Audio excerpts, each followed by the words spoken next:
Hello बेटा and welcome to once again. तो last time हम लोग क्या पढ़ रहे थे बेटा? इक्विवेलेंट जो रेजिस्टिविटी को या स्पेसिफिक रेजिस्टिविटी को हम लोगों ने डिफाइन किया था। हम लोगों ने क्या पढ़ा था बेटा?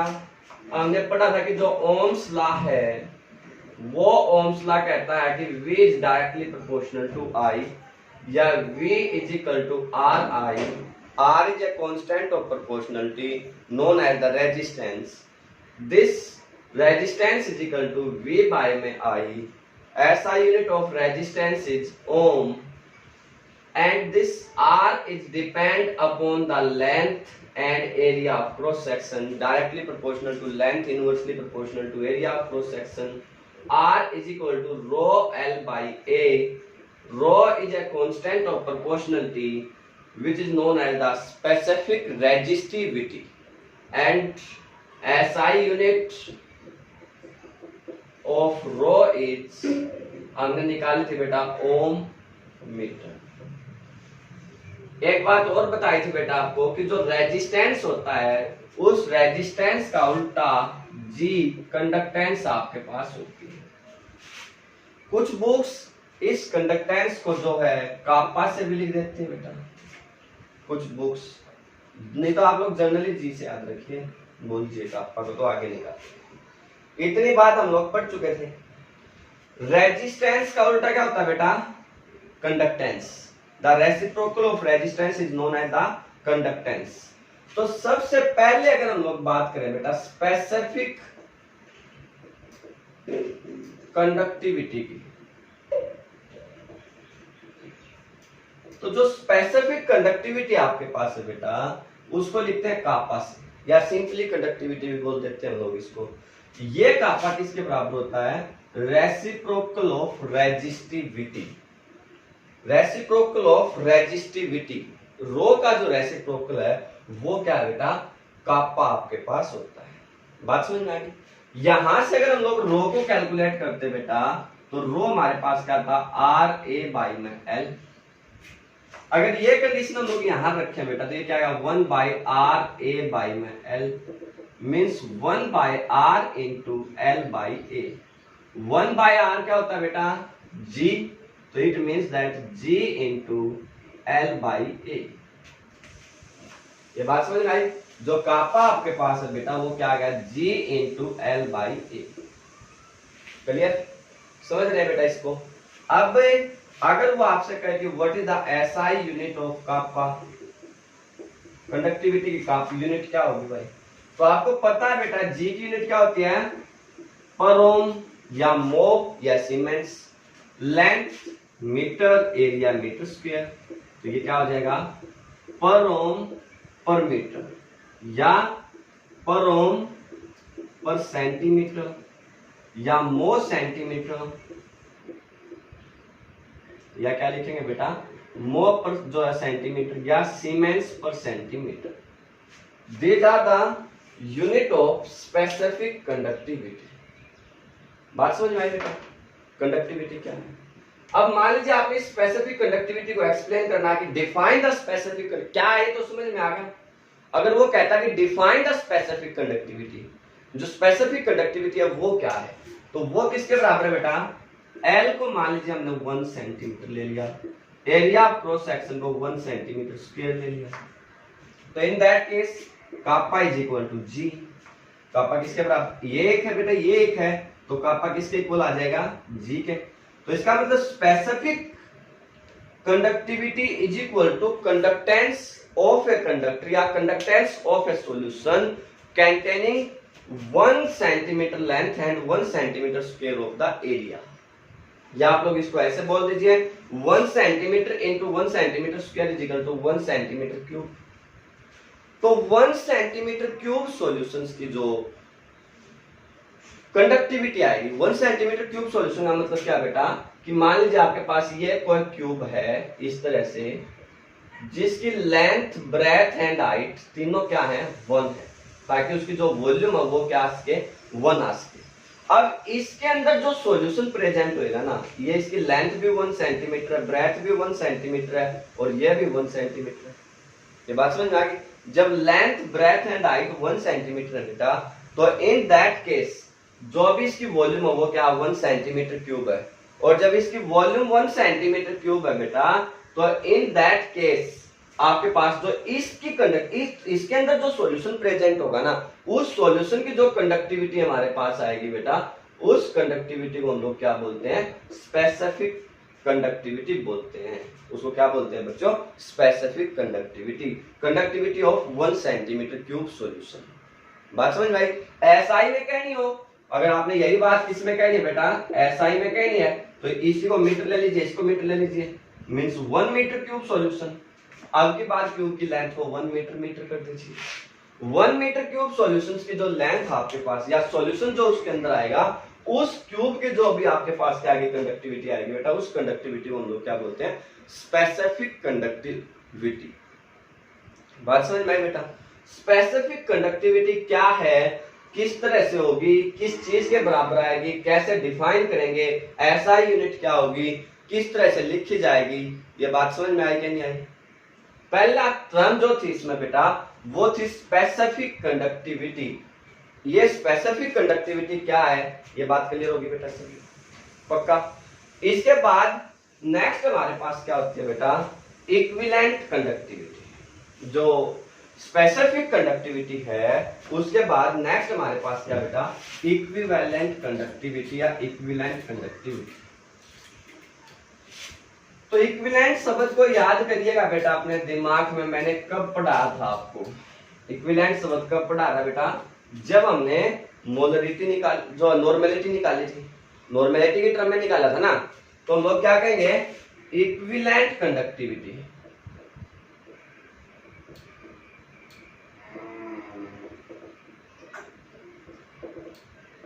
अब देखो सोचो बेटा, हमने आपको अभी क्या बताया है, स्पेसिफिक कंडक्टिविटी में,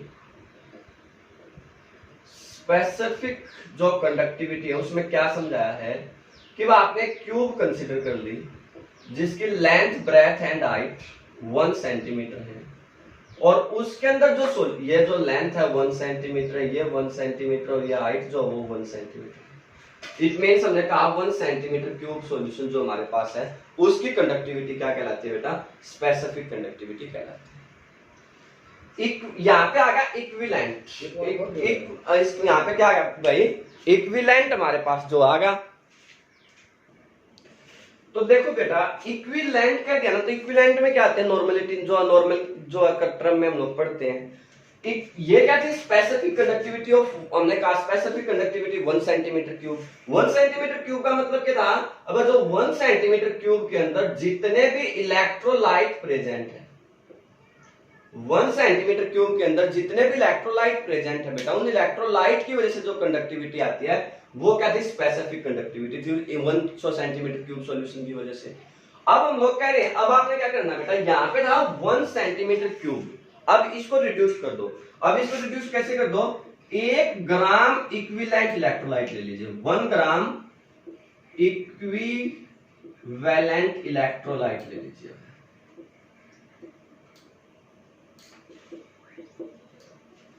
आपने क्या किया बेटा, 1 ग्राम इक्विवेलेंट इलेक्ट्रोलाइट लिए, उनको किसी भी एक सॉल्यूशन के अंदर डिजोल्व कर दिया। डिजोल्व किस तरह करना है, इस तरह करना है कि सारे के सारे जो इलेक्ट्रोलाइट हैं वो उसके अंदर डिजोल्व हो जाएं। क्या कहेंगे आप लोग, जो भी इक्विवेलेंट कंडक्टिविटी है, जब 1 ग्राम इक्विवेलेंट इलेक्ट्रोलाइट को किसी सॉल्यूशन के अंदर डिजोल्व किया जाएगा, किसी भी सॉल्यूशन के अंदर, सॉल्यूशन मान लीजिए वो क्या है 20 सेंटीमीटर क्यूब है बेटा, जब किसी 1 ग्राम इक्विवेलेंट इलेक्ट्रोलाइट को 20 सेंटीमीटर क्यूब सॉल्यूशंस के अंदर डिजोल्व किया जाएगा, सच दैट कि जो एरिया ऑफ क्रॉस सेक्शन आपके पास है, जो एरिया ऑफ क्रॉस सेक्शन है दो इलेक्ट्रोड्स के बीच का, या जो एरिया ऑफ क्रॉस सेक्शन है इलेक्ट्रोड का, वो इतना लार्ज हो कि all the solution is contained in it. आप लोग क्या कहेंगे, area of cross section of the electrode is so large that the whole solution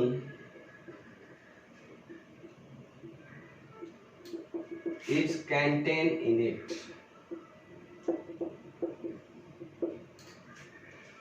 बात समझ में आई बेटा? अब समझो इसको क्या है।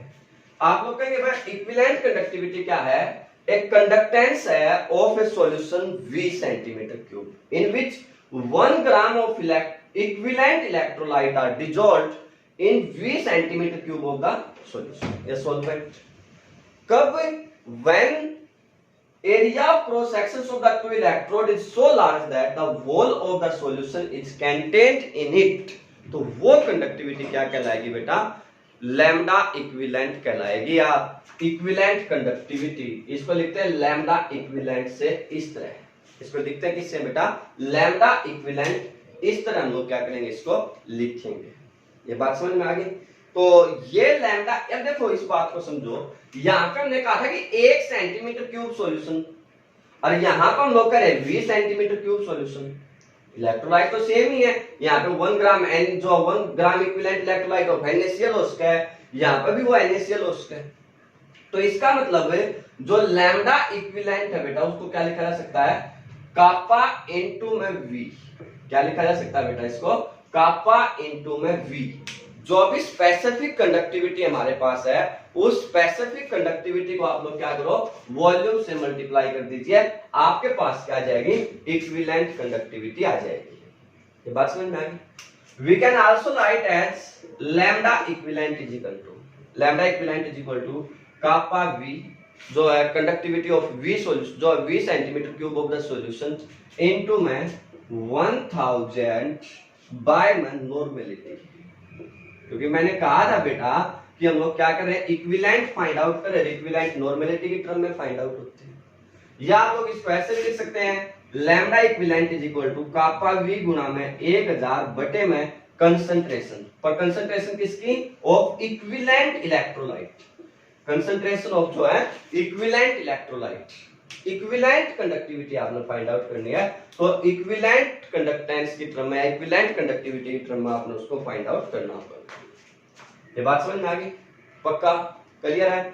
वो आपसे पूछे अगर what is the SI unit of lambda equivalent. अब लैम्डा इक्विवेलेंट को हम लोग क्या करें बेटा? कापा इनटू V। कापा की यूनिट हमने भी आपको समझाई थी, पर ओम पर सेंटीमीटर। अब क्या क्या बेटा साथ में वॉल्यूम, वॉल्यूम की क्या होती है बेटा? Centimetre cube. और बाय में इक्विवेलेंट है, मींस बाय में आप लोग जो है इक्विवेलेंट जरूर लिख दीजिएगा, ग्राम इक्विवेलेंट। ये क्लियर रहेगा कि ये इक्विवेलेंट है। तो then you can say that ohm centimetre square और पर ग्राम इक्विवेलेंट, पर gram equivalent, this is the unit. या पर ओम को मो लिख दीजिए, मो सेंटीमीटर स्क्वायर जो है ग्राम इक्विवेलेंट, या सीमेंस सेंटीमीटर स्क्वायर पर gram equivalent you can write. बात समझ में आई बेटा?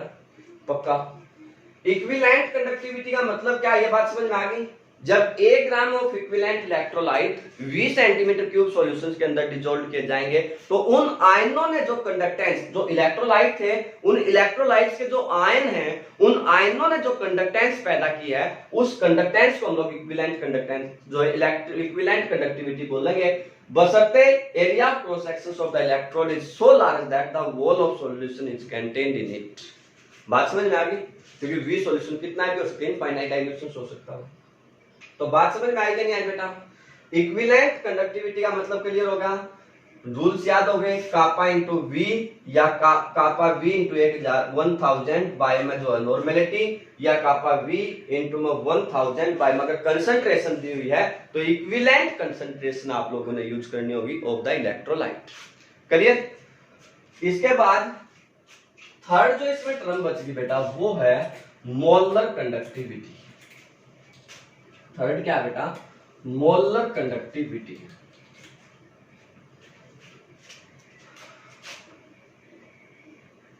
मोलर कंडक्टिविटी अब निकालना इसको भी किससे बेटा? इक्विवेलेंट कंडक्टिविटी की डेफिनेशन से ही है। अब इक्विवेलेंट कंडक्टिविटी की डेफिनेशन में मैंने आपको समझाया क्या था कि भाई 1 सेंटीमीटर क्यूब अगर आप लोग लेते हैं, अगर आप लोग क्या करते हैं बेटा, 1 सेंटीमीटर क्यूब सॉल्यूशंस लेते हैं, और 1 सेंटीमीटर क्यूब सॉल्यूशंस के इलेक्ट्रोलाइट्स जो आपके पास आयंस प्रोड्यूस करेंगे उन आयंस की कंडक्टेंस क्या इक्विवेलेंट कंडक्टिविटी है। अब यहां पे आ गया मोलर कंडक्टिविटी, यहां पे क्या आ गया शब्द मोलर आ गया बेटा। मोलर आ गया तो आप लोग क्या कहेंगे 1 mole of electrolyte, 1 mole of electrolytes. समझ में आ गई बात। जब 1 mole of electrolytes 20 centimetre cube of the solutions के अंदर डिसॉल्व होंगे, when 1 mole of the electrolyte is dissolved in the 20 centimeter cube of the solution, then जो भी आयन प्रोड्यूस होंगे, जो भी आयंस बनाए जाएंगे उन इलेक्ट्रोलाइट्स द्वारा, उन आयंस की जो कंडक्टेंस हमारे पास आएगी उस कंडक्टेंस को हम लोग बोलेंगे मोलर कंडक्टिविटी। बात समझ में आ गई बेटा। जब 1 mole of electrolyte 20 centimetre cube of the solutions के अंदर डिसॉल्व होंगे तो उस टाइम पे जो भी वो इलेक्ट्रोलाइट आयन प्रोड्यूस करेंगे उन आयंस की जो है कंडक्टेंस को मोलर कंडक्टिविटी बोलेंगे। कंडीशन ये है कि जो एरिया है between the two electrodes, area between the two electrodes, between the electrodes वो क्या होना चाहिए it's so large that, so large that the whole solution is contained in it.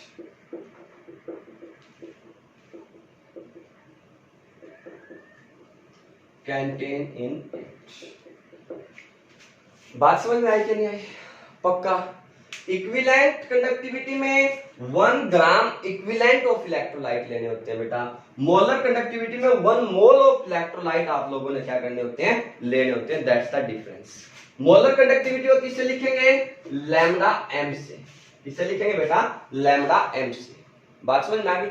और लैम्डा एम को लिखेंगे किसके बराबर कापा इंटू में वी। बस यहाँ पर एम लिख दीजिएगा।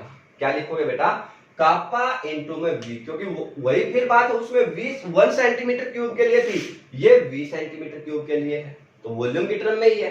तो अगर वो आपसे पूछे what is the SI unit of lambda M तो कापा के आपको पता है पर ओम पर मीटर या पर सेंटीमीटर और वॉल्यूम की पर centimetre cube.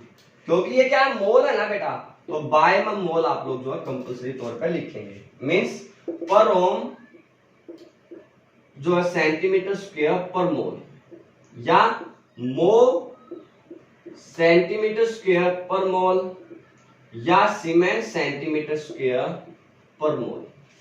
This is the unit of जो है कापा जो लैम्डा एम। बात समझ में आ गई बेटा। लैम्डा एम कैसे रिप्रेजेंट की जाएगी तो आप लोग कहेंगे बेटा कापा एम इंटू में 1000 बटे में मोलरिटी। बाय में क्या जाएगा बेटा आपकी बात मोलरिटी। समझ में आ गई बात। या lambda M is equal to kappa M into 1000 बाय में सी एम लिख दीजिए molar concentration of the electrolyte. या क्या लिख देंगे बेटा molar concentration of the electrolyte. बात समझ में आई पक्का। बात क्लियर है बेटा। बताइए ये 3 term specific conductivity, equivalent conductivity and molar conductivity, ये तीनों टर्म्स दिमाग में क्लियर होगी बेटा पक्का। सबको समझ में आ रहे हैं ना। अच्छे से सीखेंगे ना सभी बच्चे बेटा। अच्छे से सीखेंगे तभी तो आईआईटी में जाएंगे ना आप लोग। सुना नहीं आपने सुपर 30 मूवी तो देखी होगी ना। उसमें कहता ना कि मुन्ना अगर पैसा कमाएगा आईआईटी में जाएगा है ना। तो आईआईटी में कब जाएंगे जब आप लोग अच्छे से पढ़ेंगे है ना बच्चों। तो अब इसमें से एक टर्म और निकलती है बेटा वो होता है सेल कांस्टेंट। वो क्या होता है बच्चों सेल कांस्टेंट। इस सेल कांस्टेंट को हम लोग लिखते हैं जी स्टार से। इस सेल कांस्टेंट को किससे लिखते हैं बेटा जी स्टार से। अब आपन इस बात का पता है बेटा जो कंडक्टिविटी है कापा वो किसके बराबर है G इंटू एल बाई ए। आप लोग कहेंगे जो भी स्पेसिफिक कंडक्टिविटी हमारे पास है बच्चों वो स्पेसिफिक कंडक्टिविटी किसके बराबर है कंडक्टेंस इंटू में एल बाई ए। जो ये टर्म है बेटा एल बाई ए, इस एल बाई ए को हम लोग क्या लिखते हैं जी स्टार या सेल कांस्टेंट। क्या लिखते हैं बेटा इसको जी स्टार या सेल कांस्टेंट, आप लोग कहेंगे specific conductivity is equal to conductance into cell constant. इसको क्या लिख देंगे बेटा आप लोग, specific conductivity is equal to conductance into में सेल कांस्टेंट। बात समझ रहे हैं ना बच्चों अच्छे से। तो अगर क्वेश्चन आ गया what is the SI unit of cell constant G star, तो आप लोग क्या कहेंगे बेटा, जी स्टार की यूनिट क्या आएगी बताओ। लेंथ की यूनिट क्या होती है मीटर, एरिया की क्या होती है बेटा मीटर स्क्वायर, तो ये क्या आ गई पर मीटर। मेनली स्मॉल कंसंट्रेशन है तो क्या यूज की जाएंगी सेंटीमीटर। बात समझ में आ गई बेटा। अब यहां से अगर आप इस सेल कांस्टेंट को निकालते हैं बच्चों, तो you can also write cell constant is equal to specific conductivity divide by conductance. इसको इस साइड लेके जाएंगे। और 1 बाय कंडक्टेंस क्या होता है बच्चों, 1 by conductance is equal to क्या होता है बच्चों रेजिस्टेंस। 1 बाय कंडक्टेंस क्या होता है बच्चों resistance. So it means that we can say that cell constant is equal to specific conductivity into my resistance। ये भी एक स्टैंडर्ड रिलेशन है बेटा जिसको आप लोगों ने याद रखना होगा। सेल कांस्टेंट क्या है तो ये याद रखिएंगे। सेल कांस्टेंट को कैसे डिफाइन किया जाएगा, ये वाला रिलेशन आपने अच्छे से याद रखना और इसको अच्छे से याद रखना है। इसको इसलिए अच्छे से याद रखना है क्योंकि इस पे बेस्ड डायरेक्ट एनसीईआरटी में एक न्यूमेरिकल्स आएगा जिसको आप लोगों ने सोल्व करना है। बात समझ में आ गई बेटा। तो 4 टर्म हो गया आज आपके पास, specific conductivity, equivalent conductivity and molar conductivity and cell constant. ये क्या है बात समझ में आ गई बच्चों अच्छे से। मैंने लास्ट वीडियो में आपसे कहा था कि हम इन बातों पे बेस्ड कुछ बहुत बेहतरीन न्यूमेरिकल्स करेंगे जो आईआईटी में पूछे गए हैं या बहुत अच्छे न्यूमेरिकल्स हैं। तो हम अपना वादा पूरा करें और स्टार्ट करें। तो फर्स्ट न्यूमेरिकल इसी कड़ी में ये रहा आपके सामने बोर्ड पे। तो क्या है न्यूमेरिकल बेटा, electrical resistance of A column of 0.05 molar sodium hydroxide solution of diameter 1 centimeter and length 50 centimeter is 5.55 into 10 raised to power minus 3 ohm. Calculate the resistivity, conductivity and molar conductivity. Question समझ में आ गया बेटा, कैसे solve करेंगे बेटा। क्या given आपको, are जो रेजिस्टेंस है वो गिवन है 5.55 into 10 raised to power minus 3 ohm। Diameter जो है वो आपको गिवन है 1 सेंटीमीटर।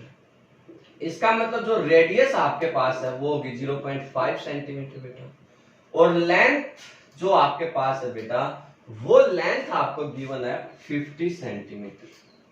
कैलकुलेट क्या क्या करना है, रेजिस्टिविटी रो कैलकुलेट करनी है बेटा, कंडक्टिविटी कापा कैलकुलेट करनी है बेटा, और lambda M molar conductivity calculate करनी है। बात समझ गए क्या क्या करना है, ये बात क्लियर है। सबसे पहले आप रो कैलकुलेट करते हैं बच्चों। रो का फॉर्मूला क्या था, आर इंटू एल बाई ए क्या है एरिया ऑफ क्रॉस सेक्शन। अगर रेडियस आपको गिवन है तो एरिया आप लोग निकाल देंगे पाई आर स्क्वायर। ये बात समझ गए बच्चों।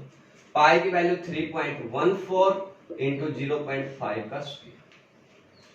रेजिस्टेंस आपको जो वो गिवन था बेटा 5.55 into 10 raise to power minus 3। Length जो आपको गिवन है बेटा वो है 50 सेंटीमीटर और एरिया आ गया 3.14 into 10 raise to power minus 5 का स्क्वायर। ये बात समझ में आ गई बेटा। आप सभी के पास कैलकुलेटर होगा, उस कैलकुलेटर को यूज करेंगे और इसका आंसर आप लोग जो है फाइंड आउट कर लेंगे। ये उल्टा लिख देगा मैंने, ये उल्टा लिख दिया भाई। ये क्या होगा ए बाई एल, रेजिस्टेंस होता है ना रो एल बाई ए, तो इसको ऊपर लिखना आपने, ये उल्टा है। ये क्या हो जाएगा 3.14 इंटू 0.5 का स्क्वायर और डिवाइड बाय 50। बात समझ गए बच्चों। यहां से क्या आ गई रेजिस्टिविटी। इस रेजिस्टिविटी की वैल्यू आपके पास आ गई। दूसरा क्या निकालना है बेटा, कंडक्टिविटी। कंडक्टिविटी किसके बराबर होती है, कापा इज इक्वल टू 1 बाय रो। कापा किसके बराबर होता है बच्चों, 1 बाय रो। अब जो भी इसका आंसर आएगा उसका 1 बाय उठा के कर दीजिए, आपके पास कंडक्टिविटी आ जाएगी। बात समझ गए। नेक्स्ट क्या निकालना है, लैम्डा एम। लैम्डा एम क्या होती है, मोलर कंडक्टिविटी। और मोलर कंडक्टिविटी किसके बराबर बताई थी बेटा अभी, कापा इंटू 1000 बाय मोलरिटी। यहां से आपके पास कापा की वैल्यू आ गई, वो पुट कर दीजिए। मोलरिटी इज ऑलरेडी आपको गिवन है, lambda M is equal to kappa into 1000 बाय में 0.05। कापा की वैल्यू यहां से आ जाएगी, डायरेक्टली पुट कर दीजिए, आपके पास आंसर आ गया। है ना सिंपल सा काम बच्चों, पक्का। फर्स्ट न्यूमेरिकल क्या था, ये बात समझ में आ गई सभी को अच्छे से। देखिए ध्यान से, क्लियर है, सभी कर लेंगे पक्का। तो नेक्स्ट न्यूमेरिकल आप लोगों के सामने सेकंड क्वेश्चन आज का वो ये रहा। क्या है बेटा, conductivity of 0.20 molar solution of KCl at 298 kelvin temperature is 0.0248 siemens पर centimetre, calculate the molar conductivity. तो ये बहुत सिंपल सा न्यूमेरिकल है बेटा। क्या निकालना, लैम्डा एम कापा इंटू 1000 बाय मोलरिटी। अभी बताया बेटा, कापा की वैल्यू आपको गिवन है 0.0248 सीमेंस पर सेंटीमीटर, और 1000 और डिवाइड बाय मोलरिटी कितनी गिवन है बेटा, 0.02। जस्ट इसको सोल्व कर लीजिए बेटा, आपके पास क्या है, लैम्डा एम आ जाएगा। नेक्स्ट जो क्वेश्चन आपका पास बेटा वो भी एज इट इज एनसीईआरटी से है। वो क्या है, वो कहता है कि जो रेजिस्टेंस ऑफ जो है conductive cell containing 0.011 molar KCl solution, resistance आपको गिवन है बेटा at 298 kelvin temperature is 1500 ohm. यो पूछता है what is the cell constant, calculate the cell constant, calculate the G star if the molar conductivity of kappa, conductivity given है बेटा, conductivity of जो है 0.001 मोलर KCl सॉल्यूशन इज, वो आपको given है बेटा 0.146 इंटू 10⁻³ सीमेंस पर सेंटीमीटर। क्वेश्चन क्या है बेटा वो समझ लीजिए। ये कहता है कि जो रेजिस्टेंस है 0.01 मोलर KCl सॉल्यूशन का एट 298 केल्विन टेम्परेचर वो 1500 ओम्स है। Calculate the cell constant for the जो सॉल्यूशन हुज कंडक्टिविटी या specific conductivity of 0.01 molar KCl solution is 0.146 into 10⁻³ siemens पर सेंटीमीटर। ये बात समझ में आ गई बेटा, क्वेश्चन समझ में आ गया। अभी मैंने जब आपको समझाया तो बताया क्या था बेटा कि जो सेल कांस्टेंट हमारे पास होता है, सेल कांस्टेंट किसके बराबर होता है बेटा, specific conductivity divide by conductance. अभी सिखाया था बेटा। और 1 बाय कंडक्टेंस क्या होती है बेटा, रेजिस्टेंस। तो इसका मतलब ये क्या हो गया, स्पेसिफिक कंडक्टिविटी इनटू में रेजिस्टेंस।